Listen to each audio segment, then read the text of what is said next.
Oh, darling, while you were debating whether to microwave leftovers or order takeout again, the world's richest and most recognizable faces were climbing the steps of the Metropolitan Museum of Art in what can only be described as a cross between divine spectacle, fashion hallucination, and an open challenge to gravity. Yes, the Met Gala 2025 happened. And if you thought last year was ridiculous, buckle up, because this year, Couture hit new levels of chaos. The theme? Superfine, Tailoring Black Style. A tribute to Black excellence, precision, legacy, and style, all tied together with the drama the Met Gala demands. And yet, somehow some guests heard tailoring and showed up half naked, others heard black style and went full Blade Runner. As always, I watched from the shadows, iced rosé in hand, judgment engaged. And I took notes. So let's unpack the wealth, the wow, and the what on earths of this year's Met Gala, shall we?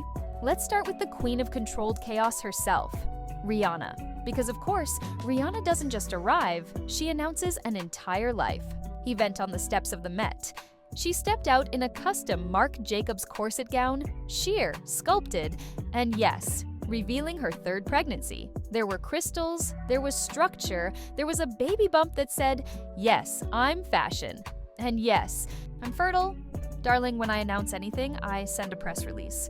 Rihanna does it in Swarovski under spotlights. That's the difference between fame and divinity. Her look was architectural, barely fabric, mostly attitude, and somehow it still looked sacred, like a fertility goddess met a Vogue editorial. Now, let's talk about Lisa. Yes, that Lisa from BLACKPINK. Lisa showed up in a white satin blazer, heels, and wait for it, visible luxury underwear. Yes, she skipped the pants. Again, somewhere her stylist is either a genius or having a breakdown, possibly both. Darling, wearing nothing is easy. Wearing almost nothing and making it fashion, that takes guts and really good lighting. The internet lost it, of course.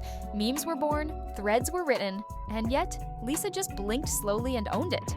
Was it scandalous? Yes. Was it brilliant? Also, yes.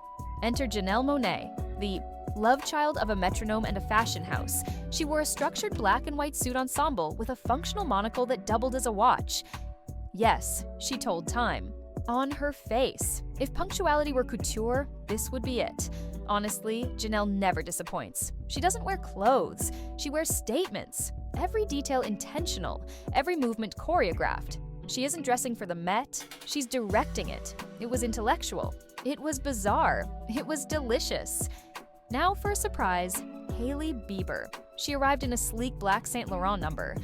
But it wasn't the dress that got people talking. It was the Y2K-inspired ankle tattoo made of rhinestones, spelling out Hailey in cursive. It's giving Mall in 2002. It's giving Paris Hilton's shadow. It's giving iconic minimalist up top. Chaos at the ankle. A quiet scream of branding. Honestly, it worked. It was nostalgic without being needy. A whisper of rebellion crystallized. Of course, Kim Kardashian. She arrived in a body-hugging, chrome corset dress by Balmain, so tight she needed 3 people just to breathe. And during her dramatic stare pose, she lost a nail. Yes, a literal acrylic popped off while she adjusted the bust line. Darling, if your look isn't physically attacking you, is it even Met Gala worthy? And yet, she smiled through it. Because pain is temporary, but viral content? Forever.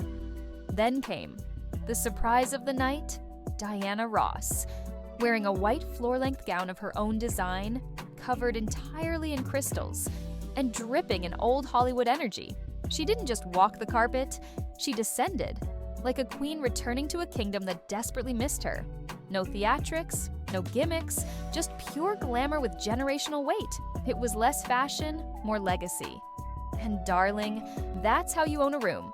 Now let's talk about what really happened. The official theme was about tailoring and black artistry, and that showed in some designs. But underneath the surface, the real theme was, how much excess can one person wear before gravity sues? The Met Gala isn't about elegance anymore.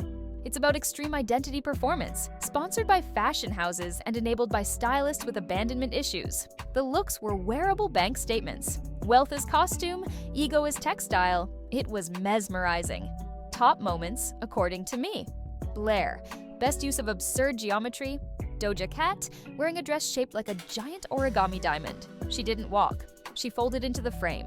Most theatrical, Lil Nas X, who entered in a mirrored chariot while wearing body paint, pearls, and a cloak that needed its own security detail. Fashion? No.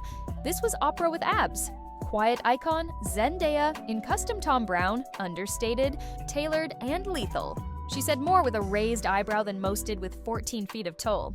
So, what did we learn, darling? That the Met Gala isn't just about clothes. It's a battlefield of brands, a pageant of publicists, a coliseum of couture.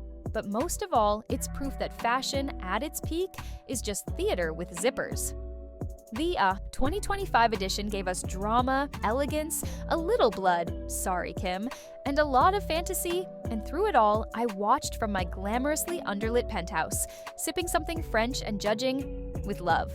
Subscribe, darling, because someone has to tell the truth about rhinestones and power, and with full glam.